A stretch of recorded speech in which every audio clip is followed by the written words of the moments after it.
नमस्कार।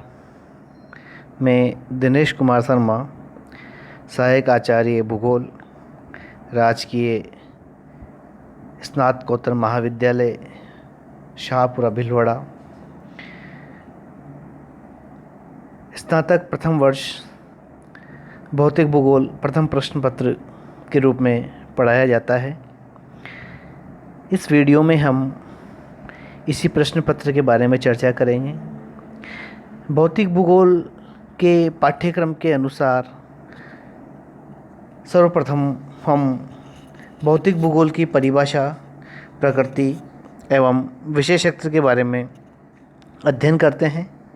इससे पहले हम लोग यहाँ ये जान लेना आवश्यक है, जैसा कि आप लोगों ने पिछली कक्षाओं में पढ़ा है, कि भूगोल पृथ्वी के धरातल पर मानव के निवास ग्रह के रूप में अध्ययन करता है। अर्थात पृथ्वी के धरातल पर मानव का जो क्रियात्मक अंतर संबंध है, उसका विकसित स्वरूपों का अध्ययन भूगोल के अंतर्गत किया जाता है। इस तरीके से पृथ्वी के धरातल पर दो प्रमुख सक्रिय कारक दिखाई पड़ते हैं।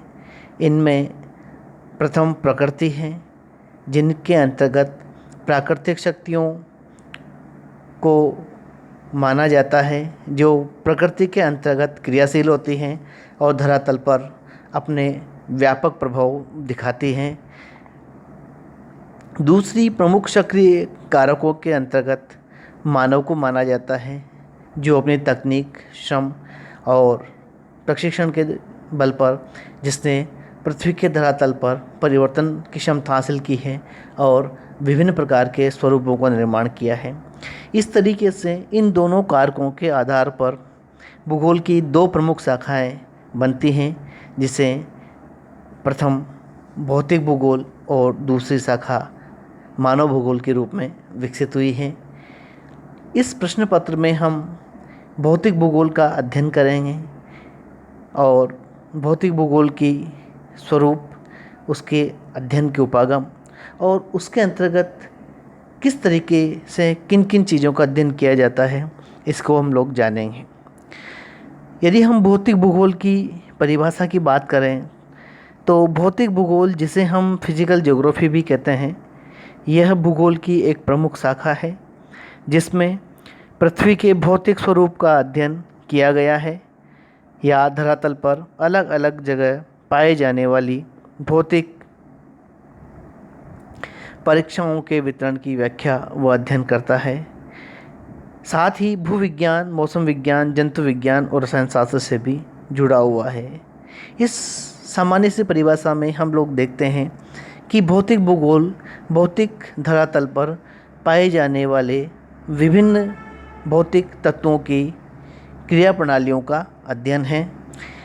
भौतिक भूगोल को अधिक स्पष्ट करते हुए लोबेक ने बताया है, जीव और उन भौतिक वातावरण के संबंधों का अध्ययन भूगोल है कि विषय वस्तु है, तथा भौतिक वातावरण का अध्ययन भौतिक भूगोल है। अर्थात भूगोल में जीव और उसके वातावरण के संबंधों का अध्ययन किया जाता है और भौतिक वातावरण का अध्ययन भौतिक भूगोल के अंतर्गत किया जाता है। The subject matter of geography may be defined as the study of the relationship existing between human life and physical environment. The study of physical environment alone constitutes the physiography. इस तरीके से भौतिक भूगोल में भौतिक तत्वों के अध्ययन को प्रमुखता दी जाती है और अन्य कारकों को नहीं। भौतिक भूगोल को परिभाषित करते हुए आर्थर होम्स ने लिखा है, भौतिक पर्यावरण का स्वयं में अध्ययन ही भौतिक भूगोल है, जिसके अंतर्गत महाद्वीपों तथा सागरीय सतहों के धरातलीय उच्चावच का, सागरों तथा महासागरों का, वायु का एवं जलवायु विज्ञान का अध्ययन सम्मिलित होता है, जो सभी अपने स्वयं के विकास के फलस्वरूप विज्ञान मंडल के महत्वपूर्ण सदस्य के रूप में विकसित हुए हैं। आर्थर होम्स ने भौतिक भूगोल के विभिन्न क्षेत्रों का अलग अलग घटकों का अध्ययन को सम्मिलित किया गया है और इन अध्ययन घटकों के आधार पर भौतिक भूगोल अलग अलग विज्ञानों के रूप में विकसित हुआ है।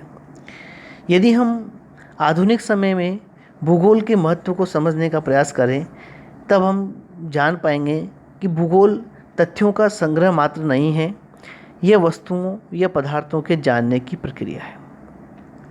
Geography is not a collection of facts, it is a way of looking at things. अर्थात भूगोल में हम सिर्फ तथ्यों का संग्रह ही नहीं करते हैं, अपितु उन पदार्थों की उपस्थिति को और वहाँ उनके विकास के क्रम को जानने का प्रयास किया जाता है।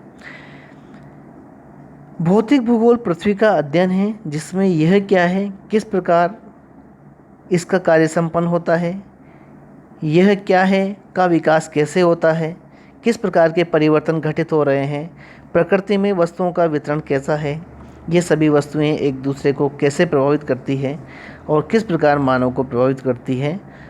अर्थात भूगोल के अंतर्गत हम सिर्फ वस्तुओं की सूचनाओं को ही नहीं, अपितु उनके कार्य कारण संबंधों का अध्ययन भी करते हैं। यदि हम भौतिक भूगोल के विविध प्रक्रम और अंगों को देखें, तो न्यूशन एंड हॉलवेल ने एक डायग्राम के माध्यम से भौतिक भूगोल के विभिन्न अंगों के आपसी संबंधों को दिखाया गया है कि किस तरीके से ये सभी अंग एक दूसरे से अंतर संबंधित होते हैं। जैसे कि मृदा विज्ञान के विकास में भूप्रकृति विज्ञान, जलवायु विज्ञान, पारिस्थितिकी, जल विज्ञान, इन सभी का योगदान होता है। इसी तरीके से पारिस्थितिकी, उसमें विज्ञान, उसमें ऊर्जा, जलवायु विज्ञान, अंतरिक्ष विज्ञान से आपस में जुड़ी हुई होती हैं।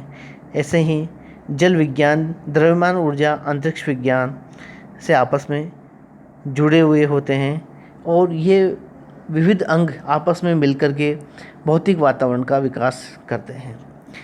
भौतिक भूगोल के विभिन्न घटकों के आधार पर इसकी कई सारी शाखाओं का विकास हुआ है, जिनमें सृष्टि वर्णन विज्ञान है, जिसके अंतर्गत यूनिवर्स, ब्रह्मांड की उत्पत्ति को अध्ययन किया जाता है। और खगोलीय भूगोल के अंतर्गत पार्थिव घटनाओं का अध्ययन करता है, जिसमें मुख्य रूप से पृथ्वी की सतह के साथ साथ सूर्य, चंद्रमा और सौर मंडल के ग्रहों को शामिल किया जाता है। भूआकृति विज्ञान यह पृथ्वी के स्थल रूपों का अध्ययन करता है, जिसके अंतर्गत जल, वायु और हिमानी के अपरदनात्मक, परिवहनात्मक और निक्षेपात्मक कार्यों द्वारा स्थल रूपों की उत्पत्ति व विकास शामिल हैं। शैल विज्ञान के अंतर्गत चट्टानों की उत्पत्ति, निर्माण, संरचना, संगठन और उनकी भौतिक वितरण को स्पष्ट किया जाता है। समुद्र विज्ञान यह महासागरीय तल की गहराइयों, धाराओं, प्रवाल भित्तियों और महाद्वीपीय विस्थापन आदि से संबंधित महासागरीय संगठनों का अध्ययन करता है। जलवायु विज्ञान वायुमंडलीय दशाओं और संबंधित जलवायु और मौसमिक परिघटनाओं का अध्ययन है। इसके अंतर्गत वायुमंडलीय संगठन को शामिल किया जाता है।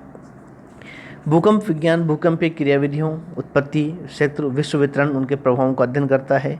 ज्वालामुखी विज्ञान ज्वालामुखियों के वितरण, उनके उपस्थिति और उनके प्रभावों का अध्ययन करता है। भूविज्ञान के अंतर्गत भूगर्भ का अध्ययन किया जाता है। जैव भूगोल में यह स्थान की जैविक घटनाओं के अध्ययन से संबंधित है, विशेष तौर पर विविध प्रकार के वनस्पतियों और वन्य जीवों के वितरणों का अध्ययन करता है। जैव भूगोल को पादप या वनस्पति भूगोल, जंतु भूगोल और मानव पारिस्थितिकी के रूप में उपविभाजित किया जाता है। पारिस्थितिकी जैव भूगोल की एक शाखा है, जिसका विकास मानव पर्यावरणीय घटकों के अंतर संबंधों के अध्ययन के रूप में किया जाता है। हिमनद विज्ञान, पादप विज्ञान, मृदा भूगोल, खनिज विज्ञान भौतिक भूगोल की अन्य शाखा हैं, जिनके अंतर्गत इसका अध्ययन किया जाता है। यदि हम भौतिक भूगोल के विकास क्रम पर दृष्टि डालें, तो हमें भौतिक भूगोल के विकास के 4 चरण देखने को मिलते हैं। इनमें पहला है शास्त्रीय काल या चीर सम्मत काल, जब भूगोल का प्रारंभिक विकास हुआ, और इसके अंतर्गत रोमन और यूनानी सभ्यताओं के क्षेत्र आते हैं। इसमें यूनानी विद्वानों ने सर्वप्रथम भूगोल को विकसित करने में महत्वपूर्ण योगदान दिया। जिनमें हिकेटियस, एनेक्सिमेंडर, एरिस्टोटेनिस, पॉलीबस जैसे कई विद्वानों ने अपने वर्णन प्रस्तुत किए। भूगोल शब्द का सर्वप्रथम प्रयोग एरिस्टोटेनिस ने अपनी पुस्तक ज्योग्राफिया में किया और उन्होंने भूगोल को एक व्यवस्थित विज्ञान के रूप में स्थापित करने में महत्वपूर्ण योगदान दिया। हिकेटियस को फादर ऑफ ज्योग्राफी कहा जाता है, जिनकी पुस्तक पेरिडियस में पहली बार भौगोलिक वर्णनों को महत्वपूर्ण स्थान दिया गया। रोमन विद्वानों ने भूगोल के विकास में महत्वपूर्ण योगदान दिया, जिनमें टॉलमी का एक महत्वपूर्ण स्थान है। इसके पश्चात भूगोल के विकास का दूसरा युग अंध युग है, जब यूरोप में इन दोनों सभ्यताओं का विनाश हो गया। उसके पश्चात एक अंधकार सा छा गया और ज्ञान की प्रगति रुक गई। इस समय कट्टर धर्मांधता चारों तरफ फैली हुई थी और उसने विज्ञान के विकास को रोक दिया था। इस समय खास तौर पे भूगोल का विकास नहीं हुआ और जो कुछ भी भूगोल के क्षेत्र में विकसित हुआ वो धर्म से प्रभावित रहा। अंध युग के समय भूगोल की कुछ खास प्रगति अरब भूगोल वेत्ताओं के द्वारा हुई, जिन्होंने भूगोल को आगे बढ़ाने का, यूनानी और रोमन ज्ञान को आगे बढ़ाने का प्रयास किया। इनमें अल इदरिसी, इब्न खालदून जैसे विद्वानों का महत्वपूर्ण स्थान है, जिन्होंने भौतिक भूगोल को आगे बढ़ाने का प्रयास किया। तीसरा युग महान युग खोज का युग है, जो पुनर्जागरण काल से प्रारंभ होता है और इसका प्रारंभ यूरोप से हुआ और यहाँ से बड़ी खोज यात्राएं प्रारंभ हुई, जिनमें कोलंबस, वास्को डी गामा जैसे यात्री रहे, जिन्होंने जल मार्गों के द्वारा पृथ्वी के अन्य भागों को खोजने का और जानने का प्रयास किया। इस समय वॉरेनियस जैसे विद्वानों ने इसको आगे बढ़ाया। आधुनिक युग की भूगोल का विकास जर्मनी से माना जाता है, जहाँ वॉरेनियस, हम्बोल्ट, रिटर जैसे विद्वानों ने भौतिक भूगोल के क्षेत्र में प्रगति की। इसी के साथ फ्रांस में डी मॉर्टनी ने और अमेरिका में डेविस जैसे विद्वानों ने भौतिक भूगोल को विकसित करने में योगदान दिया और उसे एक सुव्यवस्थित विज्ञान के रूप में स्थापित करने में अपनी महत्वपूर्ण भूमिकाएं निभाई। धन्यवाद।